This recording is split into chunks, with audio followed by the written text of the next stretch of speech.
whether a molecule can undergo vibrational transition only, or it can undergo vibrational and electronic transition only, and so on and so forth. There can be many probabilities. Okay, many combinations, in fact. Okay, we'll answer this question when we have a look at this particular picture. Now, this picture represents the two energy levels, as I mentioned earlier also. The lower one is the ground state, having a specific amount of energy. The higher one represents the excited electronic state. My electron was sitting over here. I give it a particular amount of energy. Okay, let's say I make ultraviolet or visible radiation to subject on this electron. Now, when this electron interacts with the UV visible part of the electromagnetic radiation, it acquires sufficient amount of energy to make a jump from the lower to the higher energy level. And this transition will take place, represented by the light blue arrow. Okay, and this transition is called as electronic transition. Fine. Okay, next is the vibrational transition, wherein the electron makes a transition from the lower vibrational energy level to the next higher vibrational energy level. And as I mentioned, the least amount of energy is required for the rotational transition. Why? Because you can make it out in from this figure also. This line and this line represents the vibrational energy levels.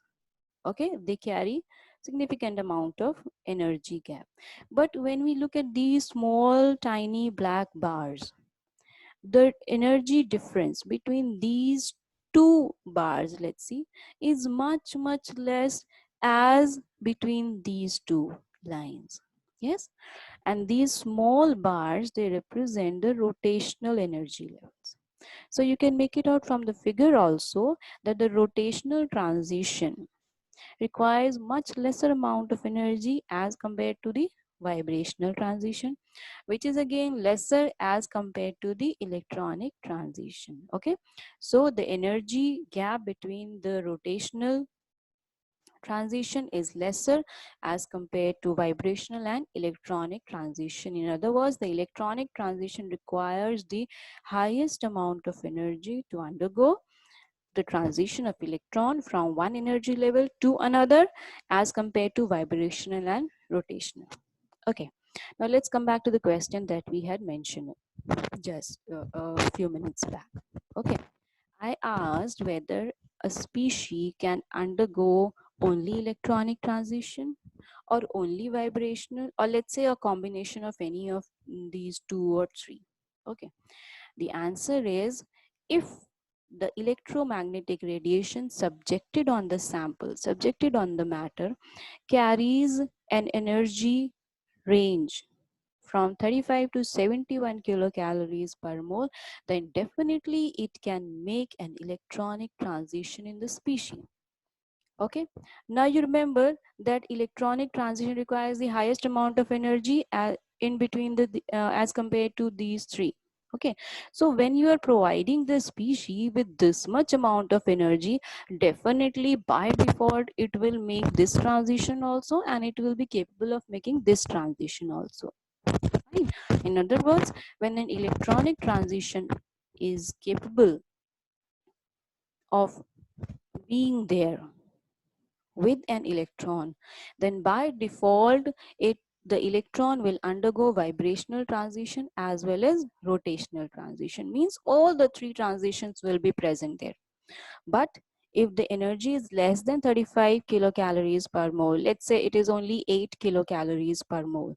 So with the 8 kilocalories per mole of energy, the radiation can make only vibrational transition as well as rotational. Okay, why? Because vibrational transition requires larger amount of energy as compared to rotational.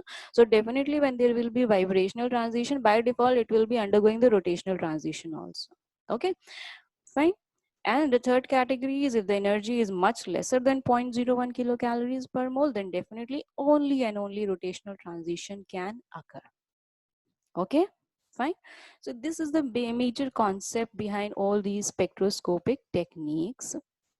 and majorly with the specifically I should say with the ultraviolet visible spectroscopy, the IR spectroscopy, the rotational, that is in the microwave region that we will be studying.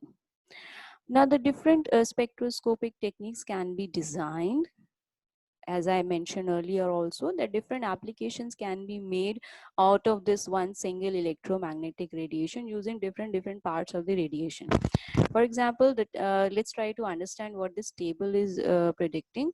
The type of energy transfer, whether it is absorption or emission, okay, or some photoluminescence is taking place, or some light is being emitted due to the chemical reaction, that is chemiluminescence is taking place. Okay, so the type of energy transfer, under the type of energy transfer of absorption, these different regions of electromagnetic spectrum can be used. Like you can use gamma rays when the basic principle is absorption spectroscopy. Okay, you can use gamma rays, you can use x-rays, you can use ultraviolet or visible radiation, IR, microwave or radio. These all particular regions of the spectrum can be used, and likewise different techniques can be devised. Okay, like when we use gamma rays, this is Mossberg spectroscopy. Okay, when we use x-rays, the technique, the spectroscopic technique, it is called as x-ray absorption spectroscopy. When we use ultraviolet visible part of the spectrum, the spectroscopic technique, it is called as UV visible spectroscopy, and another one is atomic absorption spectroscopy. Okay, when we use IR, then the type of spectroscopic technique is IR spectroscopy or infrared spectroscopy and Raman spectroscopy. When we use microwaves, we have the technique named as microwave spectroscopy. Okay, so all these lie under the category of the energy transfer taking place through the absorption mode. When we come to the emission spectroscopy, we can use ultraviolet visible also, and wherein the technique is called as atomic emission spectroscopy. Remember, it was atomic absorption spectroscopy, AAS, when UV visible was used, and the theme was absorption. But when it is emission spectroscopy, again under UV visible only, it is emission, atomic emission spectroscopy. For photoluminescence as the basic principle, you can use X-rays, you can use UV visible radiation also, and hence different spectroscopic techniques can be devised. And last of all, here we see chemiluminescence, wherein the light is emitted due to some chemical reaction. You know, the natural, I mean, in nature, chemiluminescence, where does it occur? Where do we see chemiluminescence in nature? Emission of light, production of light due to chemical reactions. Anywhere can we see chemiluminescence over there in nature? It is the firefly, Jugnu. In Hindi, we call it Jugnu. The firefly, the chemiluminescence occurs. Okay. Okay, we'll come back to the spectroscopy. The type of energy transfer is chemiluminescence now, and we are using the UV visible part of the spectrum, wherein the technique we devised, it is called as chemiluminescence spectroscopy. So these are a few of the spectroscopic techniques that I mentioned over here.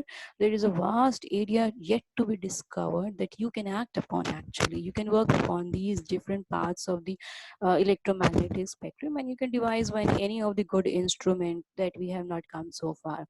Okay, we shall be studying about the UV visible spectroscopy in detail, and we shall also be taking up IR spectroscopy, Raman and microwave spectroscopy in our consecutive lectures.